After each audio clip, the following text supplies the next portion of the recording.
What's up, guys? I hope y'all having a blissful day today. So us New Orleans Saints fans would like to have a warm welcome to our new head coach, Kellen Moore. First off, I'm gonna come back to Kellen Moore for this video. Give me a second real quick.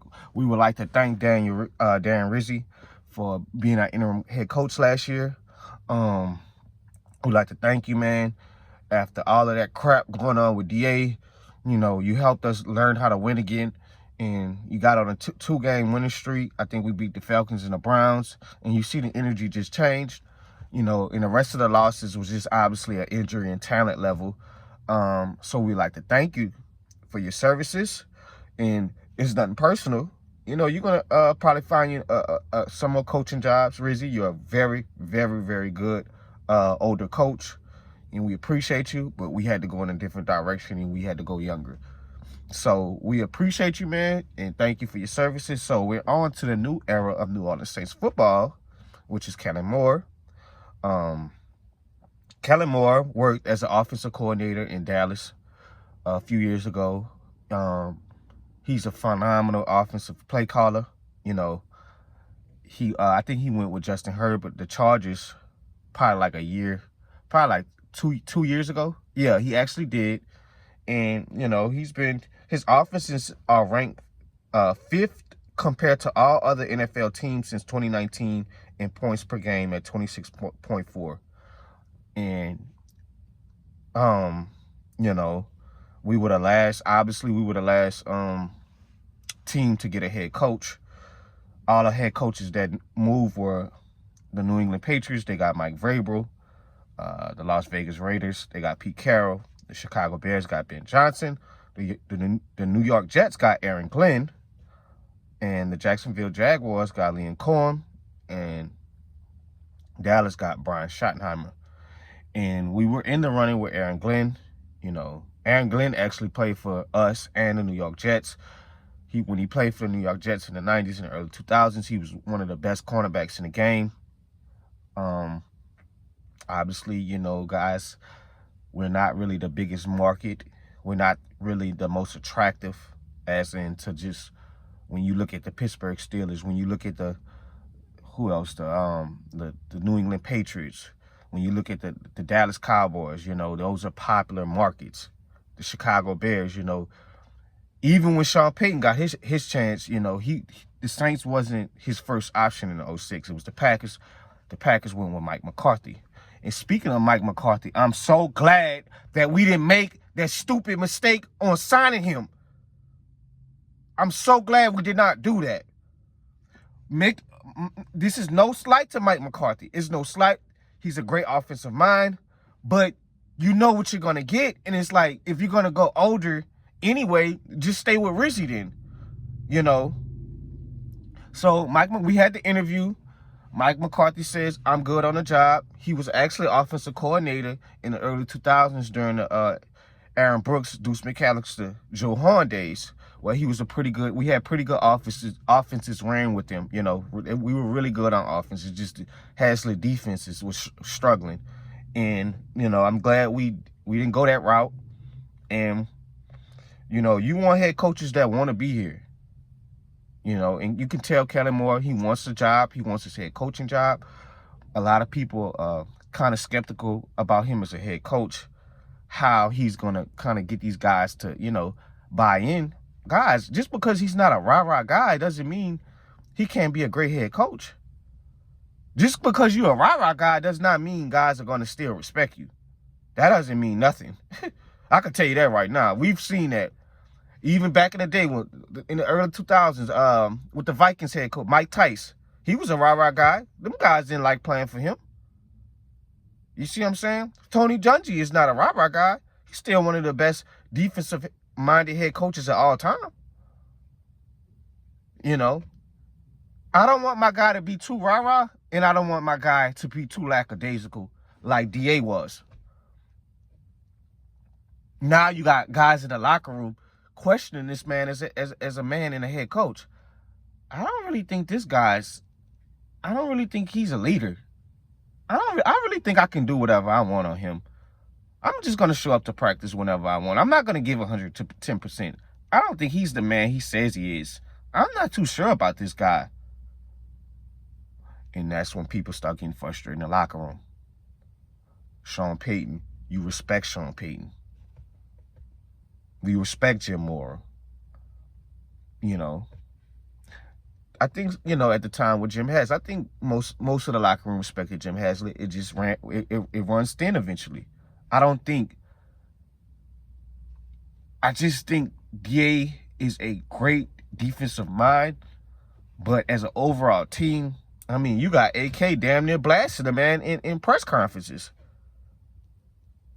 When you're not winning and when you have lackadaisical energy a little bit too much, players start to question your leadership as a head coach, and that's what they did towards the end. And you see how Rizzy came in and set the tone. So just because Kellen Moore may not be the most rah-rah guy, you know, Andy Reid is another one. He ain't no rah-rah guy, guys. Andy Reid is even killed. That's how I want my head coaches to be. Know when to push off and know when to kind of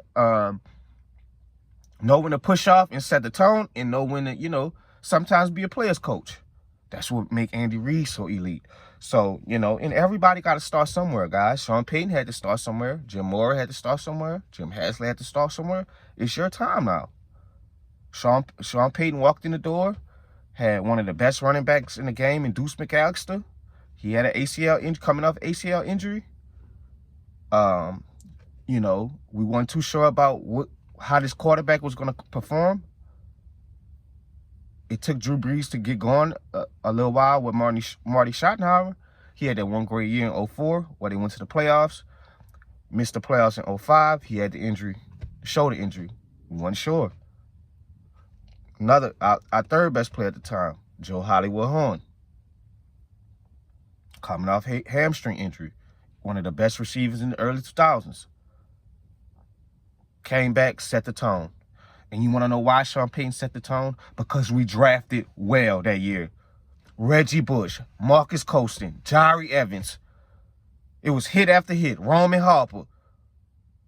So Kellen Moore, you need to tell Mickey Loomy, tell his ass, we want to focus on drafting well. We want to get the drafting right.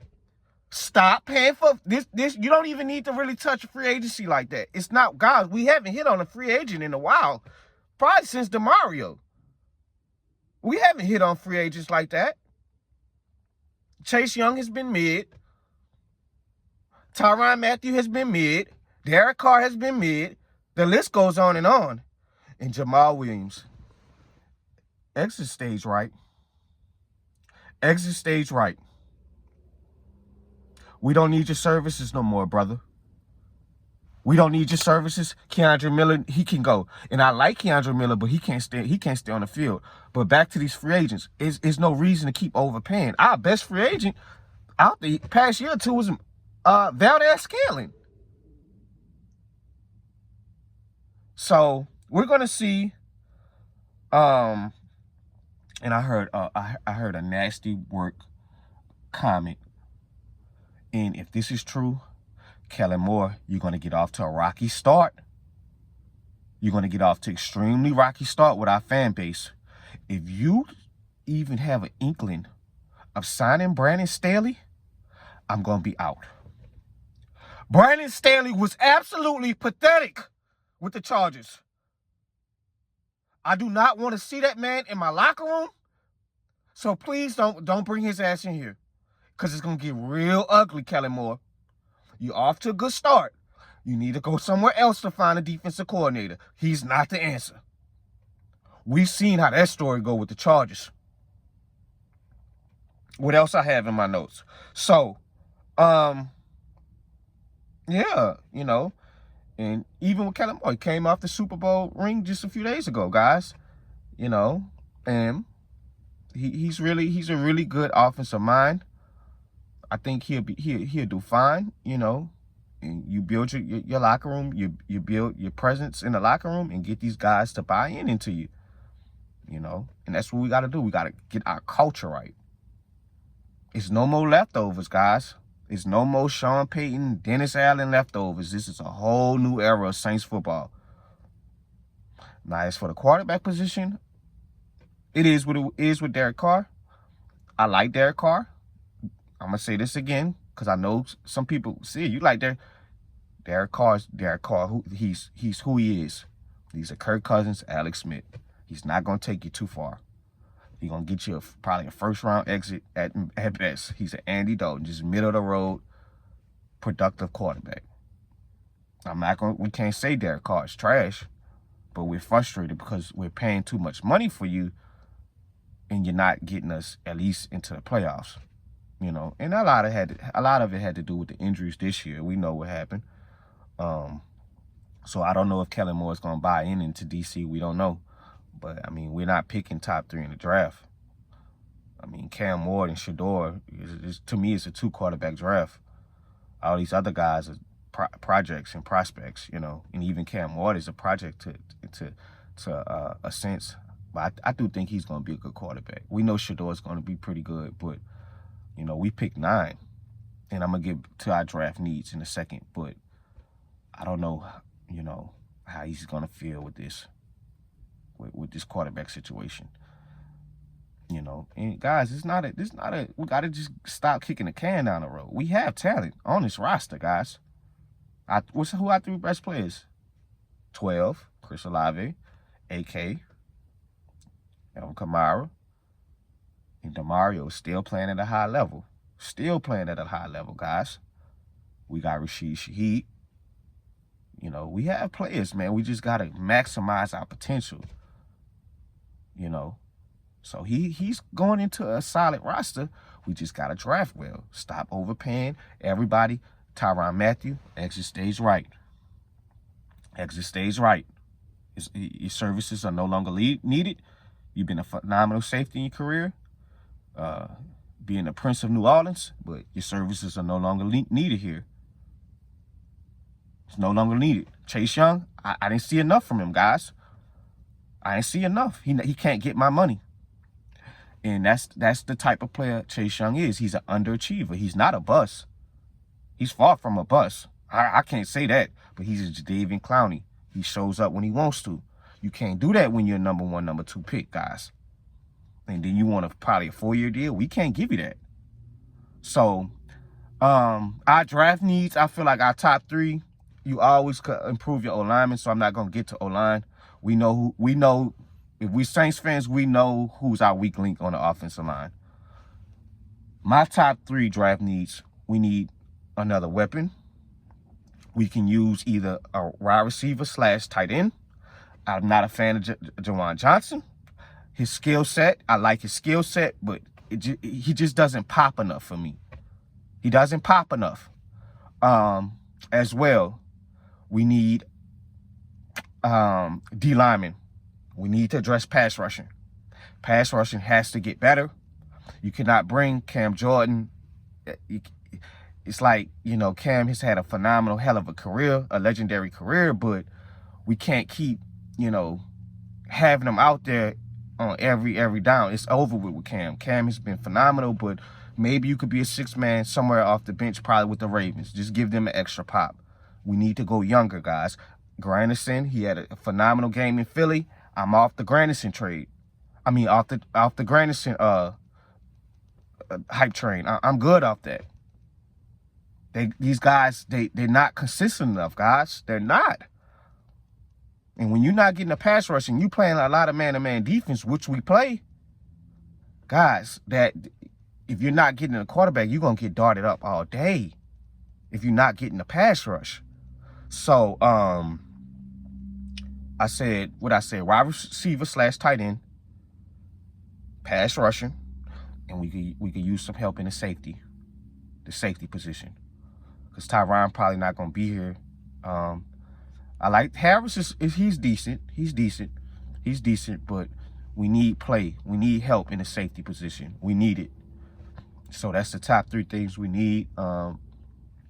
Yeah, because obviously our quarterback situation is probably going to be here for another year with Derek Carr. And that's fine. You know, this team is not going to Super Bowl right now anyway, in the best situation, if we even was in a great situation. So yeah, I'm excited. I think I touched on everything I needed to touch on. And another thing on why I say why do we need another weapon. We get another productive weapon draft. You could get one in the second round. Bring some more pop to the offense, Kellen. You want 3 guys. Who are the best offenses in the league? They have a deep weapon roster. The Detroit Lions, you got St. Brown, you got Jamison Williams, you got Sam Laporta. The Vikings, you got the best receiver in the game in Jetta. You got Addison, you got Hockenson. You know what I'm saying? And just because you have all these weapons, that don't mean nothing. See what the Jets did, but you know, you build your trenches back up, get your offensive line back together, get some more weapons in the D-line in the draft, get you another weapon in the receiving room to open his passing game up with Olave and Shaheed, one of the most underrated duos in the league we have. We have talent. We just got to maximize it. I'm excited for the new start. Welcome, Kellen Moore, guys. I'll see y'all later.